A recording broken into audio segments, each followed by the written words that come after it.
Good morning, everybody. Welcome to the Loan Officer Breakfast Club. Glad to have you here. It's Wednesday. Oh, flux capacitor day. I didn't figure that out. The 18th. Here we go. Another great day, man. We're ripping through the month of February. We blazed through January. We'll just keep the foot on the gas, man, and keep going. So, all right, Jen Woodland's in the house. Always great to see her smiley face. Yes, our Olympic skater or whatever you were. Yeah, you were like a pro. Carl, I don't know if you know this, but I did not know that. You didn't know she was a pro skater? I did not know that. Oh, yeah. Wasn't it skating or was it swimming? Skating. I was on the national team for the national synchronized skating. Yeah. In Canada, right? In Canada, yeah. In Canada. Yeah, so that's a big deal. You know, that's a big deal because them people live on the ice. They know skating. Yeah. They know skating. Yeah, they do. You got to be good. It's not like the Palm Harbor ice skating team. Right. Yeah. No.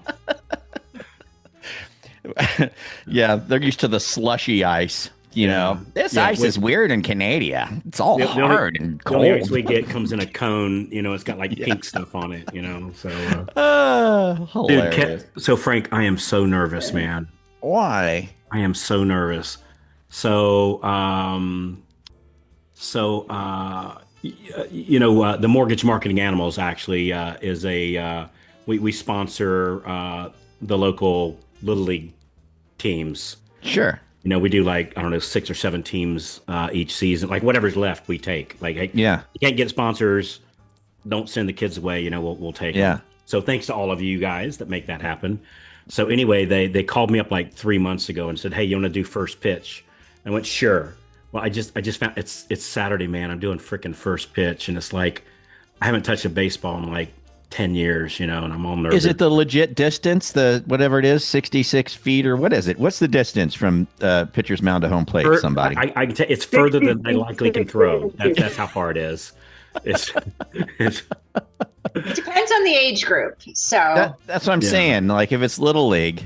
So Vinny, 60 feet 6 inches. That's the big leagues, right? So there's a lady senator. So they do 2 of them. They do the baseball and then the softball, and they do one for each one. So the one doing the softball is a lady senator, and I was like, "Hey, you know, I don't think it's fair or right, you know, that you pick the lady to do the softball. I'm equality, you know, all above board, and I think she ought to do the baseball one, and I'll do the underhand. It seems lob. only right. Otherwise, you're making a statement that definitely should not be made, and I'm sure they didn't intend on it, but it's the only thing I come up with so far. So I'm still working on it. So. Something tells me later on today, Maria might have oven mitts on, crouching down somewhere for a little practice. So I just told her like 10 minutes ago, "Hey, run by Walmart and get me a baseball so I can."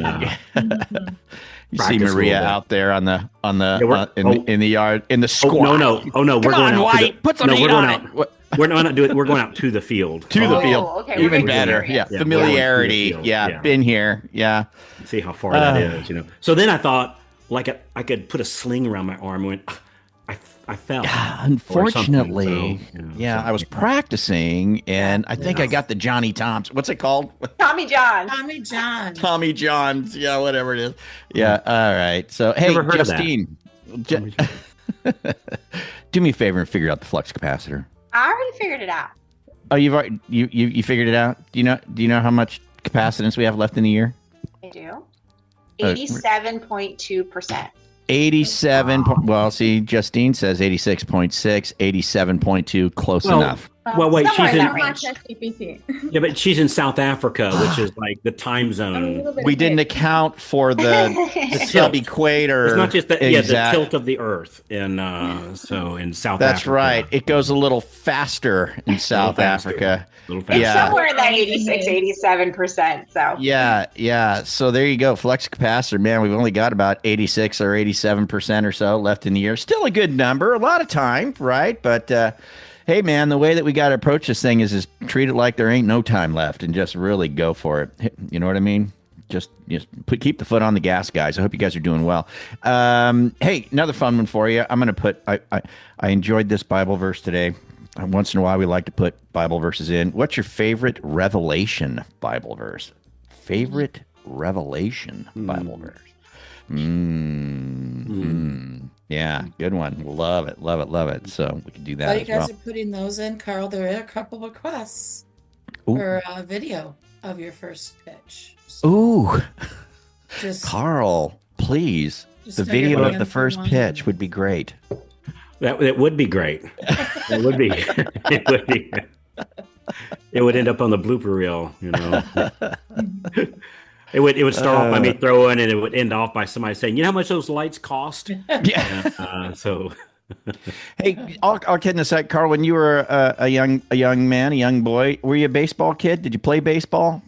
Actually, I've got a story about that we don't have time for, but I had a very, very serious, impactful time playing baseball that really, really, really impacted me. Which is why we sponsor the Little League down here in a big way. So there's a story behind it. There is a story about that. So go figure. It's rare that there's a story behind it with Carl. Story, yeah, it's pretty rare. It's a painful one. It's a very painful one. Really, I think I've heard it. I think you told it to me. Yeah. In fact, I don't know if Jody Garrett. Yeah. I don't know if Jody can unmute himself, but he was in the major leagues, Carl. He might just have a few words of wisdom for you. What? Jody, really? Jody, where is he? I don't know. Jody, can you unmute? Where you at? Come on. He's definitely here. Yeah, well. Maybe he can't. Maybe later. Come on. Maybe later. He was in the majors, huh? Oh, he said he can't unmute right now. Oh, all right. Well, Jody, put your words of wisdom in the chat for Carl. Yeah, throw it in the chat. Chat up, Carl. Frank, he paid for the Padres, so yeah. He did what? He was there. He played for the Padres. No kidding. Yeah. Wow. Congratulations. Amazing, by the way. Yeah, killer stuff. Right on. Okay. Hey, you want to hear a little something I was listening to this morning, just real quick, and we had a great topic. Yeah. But the Earth takes 1 year to go. The moon, it's 1 month, right? Right. And then the Earth, 1 year, 365 days around the sun. So as they do look at things, they find little tiny itty bitty little things always go around something else, and it just get like quarks. And then the electrons, and then molecules, and and everything's just always, it's just bigger and bigger spinning, right? Mm-hmm. So it's 1 year for the Earth to go around the sun, of course. Well, the sun is actually going around the galaxy, and then the galaxy goes around the universe. You know how long it takes the sun to go around the galaxy? What's one galactic year? No, it's 250 million years to go around one time. To go around one time, yeah. So, and then the galaxy, they're still calculating how long it goes around the universe. Had nothing to do with that, anything. But isn't that interesting? Never thought of that. The sun goes around a galaxy. It just takes 250 years for it to happen. So 250 million years. So that's one galactic year. And so another useless piece of information. Exactly, but great stuff. Good to know. Yeah, I love What's our topic, man? So here we go. Well, hey, we can't do this. We have to do, I think it's this one. I think it's, Kristen's Corner. We hadn't done that in a while. We haven't done that in a while. It's been a minute. Dust that one off. Yeah, Kristen, what's going on? What is the question of the day? And by the way, we're looking for all input on this. We want to hear what you guys have to say. Let's see if we can figure this one out. What is it, Kristen? We don't want to be monologuing. We'll be here for the next galactic year with Frank. So the question was, and I've gotten this a few times in like the last couple weeks. So I've got this real estate agent, really like him, nice person, sends me like a lot of stuff. I just can't seem to close any of it. What do I do? I do. So let's imagine that. We've got this agent, loyal, friendly, cool, right? Sending me all kinds of stuff. But golly, man, I just can't seem to close any of it. None of it converts. What do we do with that person?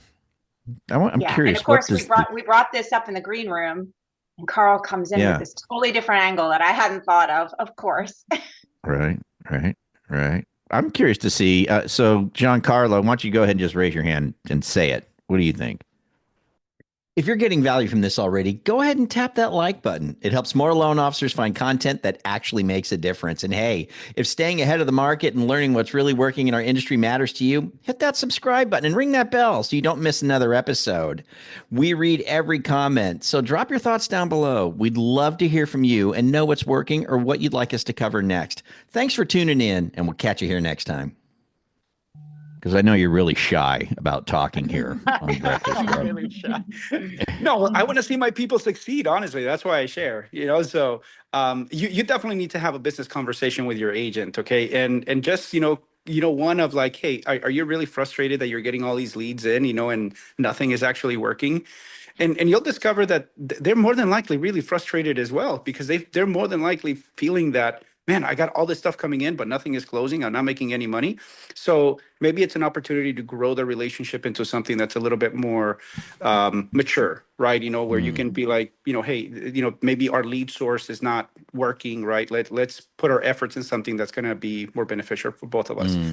So that's what I do with my current agents, as a matter of fact. Like, I do. Yeah. So I think that the nature of the question too that came up, or the situation, was that the originator was like worried about, man, I don't want to necessarily cut the agent off, because what happens when it starts popping, right? I mean, I've got this flow of inquiries, flow of leads coming in, and none of them are panning out. But what happens when that changes? I don't want to rock that boat or say, hey man, can't really work with you or anything like that. So how do you Well, what if nurture there it? is What one? do we do? What if there's one of those that could Yeah. actually, yeah. Right. So yeah. Who else? What else is on here? Sue had a good question in the chat. Sue, unmute yourself. Well, I would. My question was like more details. Is it the quality of the leads? Are they not closing because they all have 400 credit score? Or is it because they just can't get the communication from that person and close the deal? Yeah. We don't have those details. My personal problem that I have Mm. is trying to get the agents to do like a joint conversation.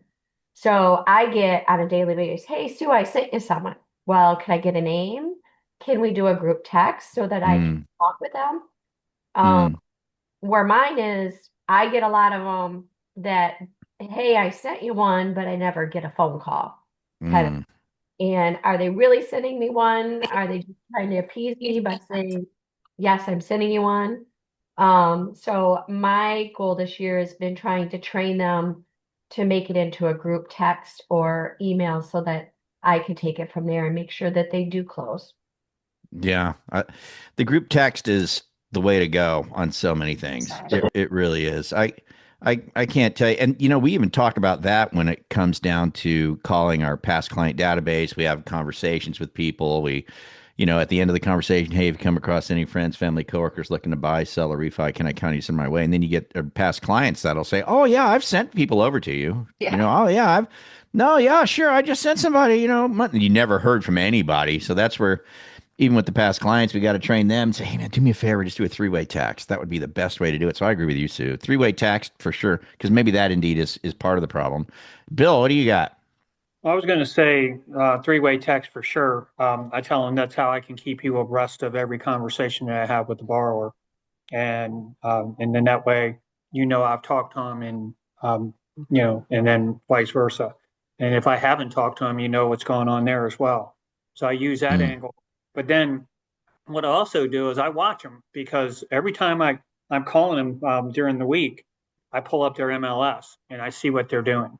So I can see whether or not they're cheating or not. So if they're giving me the ugly loans, me, I'm shy. I'll say, hey, dude, I do good loans too, or they'll send me all their down payment assistance people, and I'm like, hey, I can do conventional conforming stuff too, So I literally just blow them up with it. I mean, we're friends, we're grown-ups and stuff, so I just have a conversation with them. But Sue is on target with the group text, because that keeps everybody informed as to what's going on. You just remind me of something, Rudy, is that sometimes we can self-sabotage ourselves because when we're trying to break into that new relationship, sometimes we'll say stuff like, well, if there's something that can't get done by somebody else, let me know, right? Or, yeah, those tougher ones, man, I'm happy to take a swing at them. And then they kind of in their mind think, oh, you want the tough stuff? Great. Yeah, I got plenty of that. We'll send you all the tough stuff. And now you're the tough stuff guy.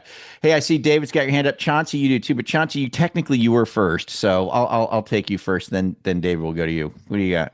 Good morning, everyone. Right. They're both right in regards to the group text. It always works. One thing that I would add to that, if you're not, is make sure you have a Calendly link or something like that, because a lot of my realtors actually set the appointment for the client for me. Okay, because Really? we're always trying to figure it out. So I would say get on the calendar if you have not, if you're not doing that, it's very, very helpful in that regard because it comes across professional and things of the sorts. Like you meet with this mortgage loan officer, they're going to help you, but the agent will set that appointment for me on my Calendly link. They'll say, "Hey, I'm connecting you with Chauncey." They'll put the information in there, boom, and have it set. And I'll just see appointments pop up, and they'll do the group text message. So I would say do both, and you'll have a higher conversion rate. That is pretty cool. I think that's pretty neat. You've actually got some agents trained to the point where they will go ahead and book the appointment for you. I had one yesterday text me, said, Chauncey, I want to connect you to this person. Could you resend me your Appointment Calendly link? link. I sent the right text it right to her. Yeah. Book. I talked to him yesterday. The application will be coming in this morning.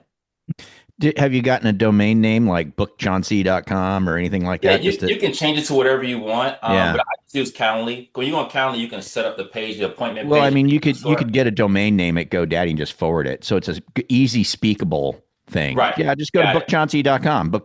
That way they don't, I don't have to send you Right. the link. I just remember it, Mm-hmm. What a great idea. The fact you trained Yeah. agents to do that's pretty remarkable. Mm-hmm. I think that's pretty Yeah. awesome. They'll rather do that also because they know it's getting done. That makes it like they know Indeed. it's getting done. It's not like, hey, did Chauncey reach out? Do you all have an appointment set? What time you supposed to talk? They kind of handle it because they already have the rapport speaking with the client already, right? They're talking to them, building rapport, what they want to buy in a home, etc. And they'll say, hey, let's see what time Chauncey is available. I want you to speak with them. And they can pull up my calendar to see exactly what time slots I'm available, and they'll book it right there. It just pops up, and then they do a group text. Mm. Dude, it's I'm just like make it easy for people to have a conversation. It just takes a step out. It's great. Yeah. Mm-hmm. That's brilliant. Yeah. Okay. Awesome. That was killer. David, and then we'll get to Jody. David. Hey, just a quick question. I don't know how people handle this, but I worked on a pre-approval for the last few weeks. 5 pre-approval letters, and obviously they're now shopping me. The guy's got like a 678 credit score, non-permanent, and I offered him to 6.375, and other lenders were like 6.75, 7. They come back to me with 5.99, and lender credits from other people are $6,000. How do you? It's like outside of the box that I couldn't even come close to any of that. How does anybody deal with that So when if it's just ridiculous? if it's okay, David, if we could, hey, guys, to help David, if we could drop that into the chat. Any I appreciate suggestions that. there? No, Yeah, instead of putting it in yeah. the So we chat, can stay sorry. on topic with this particular conversation, but that's a Sorry. valid thing to talk about. Is it cool if we drop that in the chat? Yeah. Great, thanks, Dave. Appreciate Yeah. it, man. If you guys can help David there, please drop that in the chat. I don't want to miss out on helping for sure. Okay. Jody, what do you got? I think, can you guys hear me okay? Yeah. 'Cause I'm not usually a talker, but the one thing that I have found is that agents don't track any of their conversion. So to me, like to piggyback on some of the things that Robin has been saying about tracking your leads, then tracking conversion, I think it would be a very good way to say, hi, Frank, hey, I'm going to start tracking our leads, what converts into deals. And that might just spark with them, hey, we're not converting any of these. We need a different lead source or have a conversation about it. That's a good one. She's right. Probably most agents aren't doing that detailed tracking. So if you're tracking at least what they're sending you, then you can report back. You've sent me 17. We've converted 0. Right? Yeah, they probably don't. You know what, Frank? They probably don't even know. They're just, right. How many times have you talked to an agent? They're like, I got the first name. I didn't get the last name. I got the phone number. They do not track like we're talking about wanting to do to really move the needle in production. Yeah. Interesting. I like that. Very, very good. Jim, how about you? Thoughts? He There gave we us the go. finger. So, Okay. no, just that was one moment. One moment. So I agree. I try to push everybody to the three-way text. Excuse my losing my voice here, but I actually, catching on what you said, I actually got the website helpmybuyers.com, and I'm now pushing realtors to use that. And Chris Johnstone will like it because it goes into the CRM, so it sets up the call thing. So at least a different approach I'm trying to get my agents to do now. Good stuff, man. Awesome. All right. Great. Well, I'll throw the next piece of information out. So in this Okay. particular case, the last person I talked to, it was every single person had a credit issue.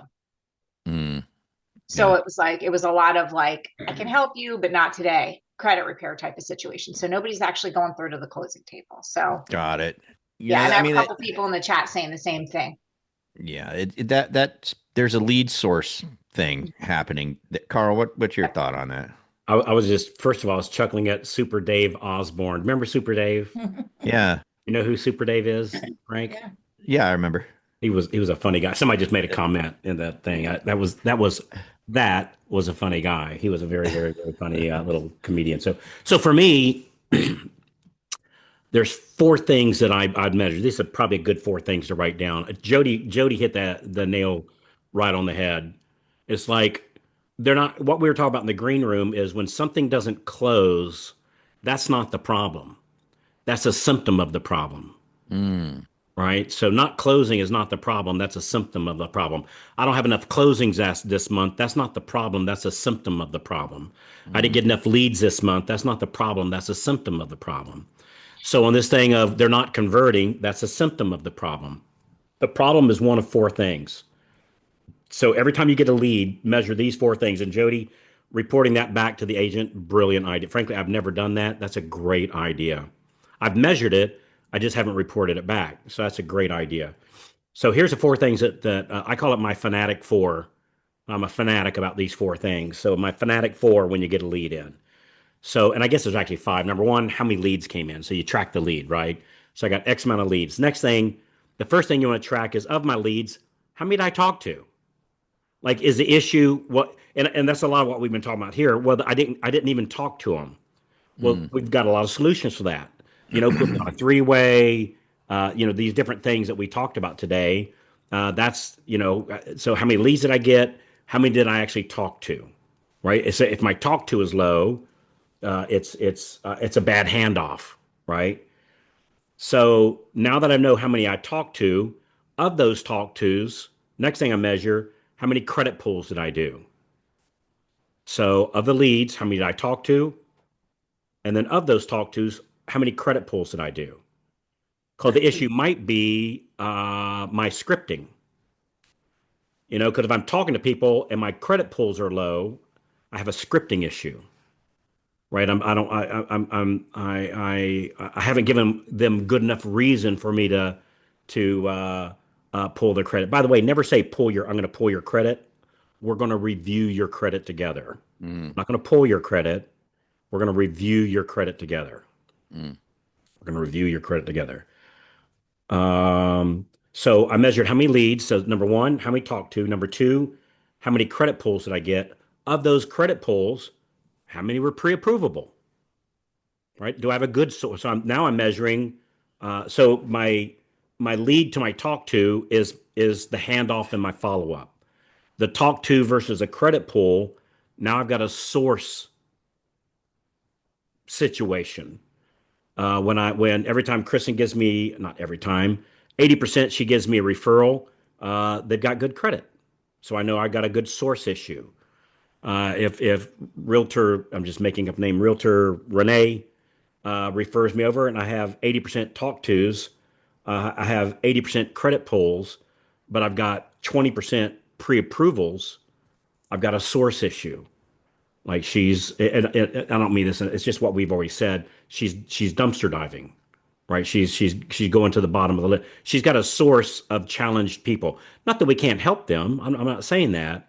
It's just that's what I can expect. And as long as I've got a good book of business going, I can do pro bono work, right? We do a lot of pro bono stuff. If I'm looking to make my own mortgage payment, I can't afford the pro bono stuff yet, right? So how many leads did I get? Next thing we measure, how many talk-tos, how many credit pulls, how many of those I got pre-approved, and then of my pre-approvals, how many did we go to closing with? Once I got them pre-approved, how many did we close? So it's talk-tos, credit pulls, pre-approvals, closings.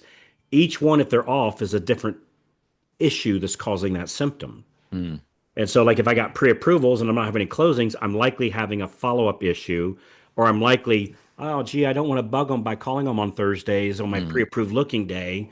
Well, it's okay not to. Just expect that to be a low closure ratio.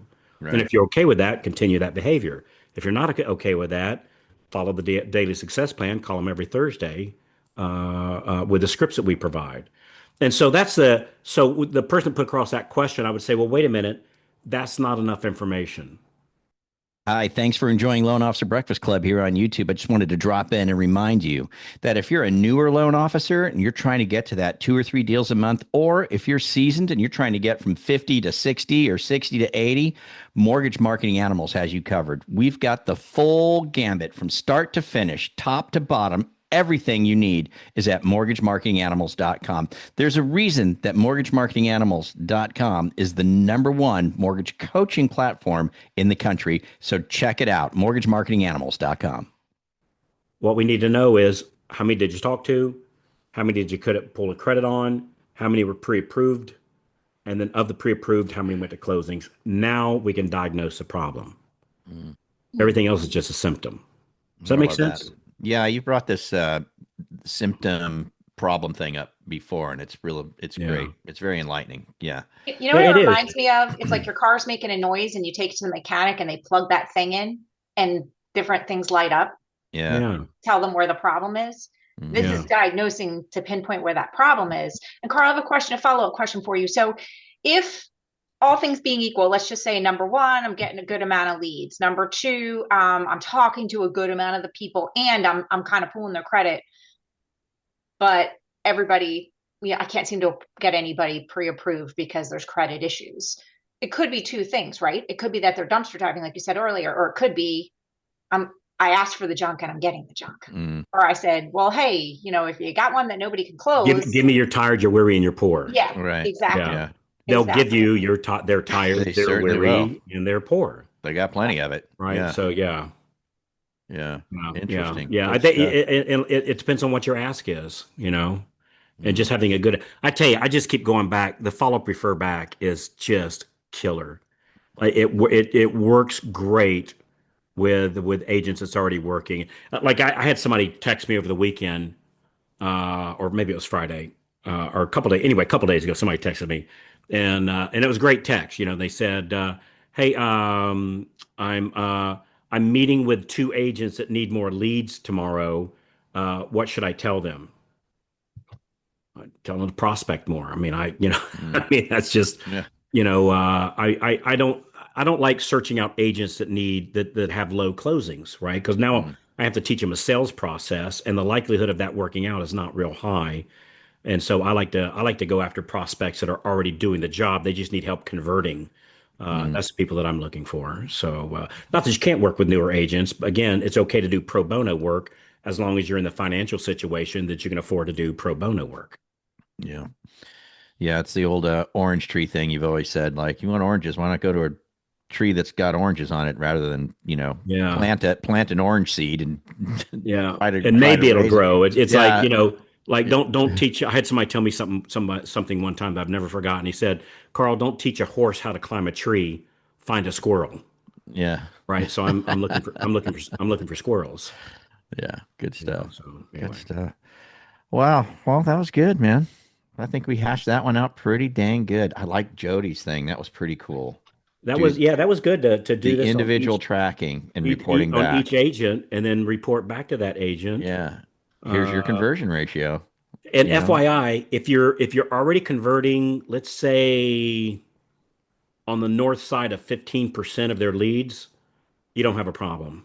That if, let's say you're converting 15 to say probably on the high side, 27%, 28, maybe I've seen an occasional 30. It usually hovers around 17 to 21, 22%, something like that. Mm, If you're in that ratio of lead to closing, you're good. Don't change a thing. that's what it is. It is what it is. Oh, you might tweak a 15 to a 16 and you might tweak a 16 to an 18, but Mm, that's not going to make as much if I spent that same time prospecting other agents, that'll be a much, much, much better use of your time. And I'd let my agents know that. Like if I was talking to agent Jennifer Woodland, I'd say, hey, just FYI, what I've seen is, and so we'll be able to measure yours and see where it's coming from. And we're going to measure 5 things. How many leads coming in, how many talk-tos, how many credit pulls, pre-approves, and how many closings. And each one has a different issue. Here's some of the different issues that we see that you and I can work on together. mm, And so now I've got a mhm, plan for Miss Woodlands. Now she's a little bit more mm. interested. Yeah, and I So think I think come out of the closet and telling them, hey, we're not that, hey, Jennifer, I'm gonna be measuring you. We're not saying that, right? We're saying that we value your leads so much. Here's how we measure them to make sure that, yeah, we don't have a hole in our bucket. yeah. And Yeah. a lot of it would be just so enlightening to the real estate partner too. Like Jody was saying, they're not even tracking it, you know. They'd be like, Yeah. really? That's what it is? We need to do something, you know. Agents have no idea that they average one closing per 20 leads. That's the Yeah, national average for top producing agents, which is 5%. 5%. They don't know that. And once we bring that to it and tell, hey, it's okay. That's typical. Let's see if we can bump that up even higher though. Mm, So Hey, yeah. Carl, the training that you and Jim did where you have the 4 squares with odd and even with every agent that you're talking to, yeah, that's in your so that one square that has where you're at with the leads. I mean, this is just that next level what Joe was saying. And then you can do the math and just have it in there ready. And hmm so on my Monday phone calls, we're getting much more effective, impactful, add more value because I can say this lead, this is where we're at, this lead, this is where we're at. yeah. And Mm, now I'm going to add that percentage. Currently this is, and I think they'll be blown away now. It's like they're Yeah. already like, wow, this is what you're doing. And it's all right there, those 4 squares that It it you've given. yeah. It just adds a preciseness to it. And when I know that you're taking care of me with a precise plan, and we're not just, throwing things on the wall to see what'll stick, so to speak. People are attracted to that. I know I am. I'm attracted to because I'm not the most organized person in the world, which for us, Jen is, Kristen is, and those people can help me, with our tracking, and so we each have our different gifts in our business, and so I that's how I look at it is with referral relationships. Is I'm going to provide them something that they're not great at, that they don't have, whatever that is and getting more closings without spending one extra dime more on marketing to convert more of what you already have. It goes back to that old Southern thing we say, kind of funny. Don't go buy more cows until you milk the cows that you already have. Don't mm, don't spend money or don't spend your time doing more open houses until we convert the leads that you already got. mm, That's just kind of rotting on the ground, so to speak. Nobody's mm, fault, like you didn't know that. So anyway. mm. Monica said in the chat, Carl, especially if they are spending money on those leads, you're bringing value to them with that It's data. true. You Or if are. they're wanting somebody, me, them, or somebody else to buy more Zillow leads, that Mm. might be a thing to do. And frankly, it might not. Let's Right. like if somebody calls me up to ask me, hey, would you help me pay my Zillow leads? So I'd said, be happy to talk about that. Let's look to see where you are now. So of the Mm, last 100 leads you got from Zillow, what's our conversion of those? And extremely likely it's going to be somewhere around 1%. I was like, well, gee, maybe we ought to work on converting more of those something different. before Yeah. we start spending more money on that. So Yeah. Good anyway, stuff. any big plans coming up for the weekend, Frank? For me, a little recording. A friend of mine is doing his own a little record project, and he wants me to, do a couple little more things for him, and that'll be done. He'll be done with all that. And Nice. otherwise, no, hanging loose. The weather out here has been rainy, man. We've been socked in by rain, so motorcycling's off the table for a minute because I am a fair weather rider, Carl. I'll admit it. Dude, Yep. it's gorgeous down here. For those of you coming to our event here in what, like 2 weeks, 3 weeks, something like that, it's Mm. slated to be absolutely stunningly beautiful. It really I'm is. sure. It's just it's really, really nice. Yeah. Spring hit about, I don't know, about a week ago or so, something like that. I noticed some of the flowers are starting to come out, so it should be really, really, really pretty. The snow's all melted, right? All So melted away. it should be Yeah. it should be really, really, really nice. So looking forward to it. Awesome man. stuff. Well, hey, tomorrow we got Owen Lee. We confirmed that, so Owen Lee will A be here smart tomorrow. guy. He really Yeah. is. He's a really smart guy. Right, quite the Yeah. dancer. He Yeah. is. He's pretty Yeah. talented man. Yeah, good dude. Yeah, so he'll be here tomorrow. That'll be great. Chris Johnstone on Friday. So we'll wrap up the week strong as usual. And man, I hope you got something good out of today. I like Jody's thing, report back their stats to him. I like that too. Chauncey's thing, where it's just like, here's my count, just book the appointment so we know it's in the books. Mhm. Right. I thought those were great things. There's something somebody else said too that I really dug. Oh, of course, we hashed around the three-way text thing, right? The three-way text thing. So Sue and Rudy. But yeah, I thought today was a great That's day. really the way to get a referral. The three-way text thing. When somebody shared that with me, I don't know, a couple years ago, I thought, oh, well, of course, it just makes. I'm That sure just it was makes me. the best sense. Yeah. Mm. I'm Yeah. sure it was me. So, anyways, great stuff, man. Let's go ahead and move on. What do you guys say? Ready to roll? Ready to get it done today?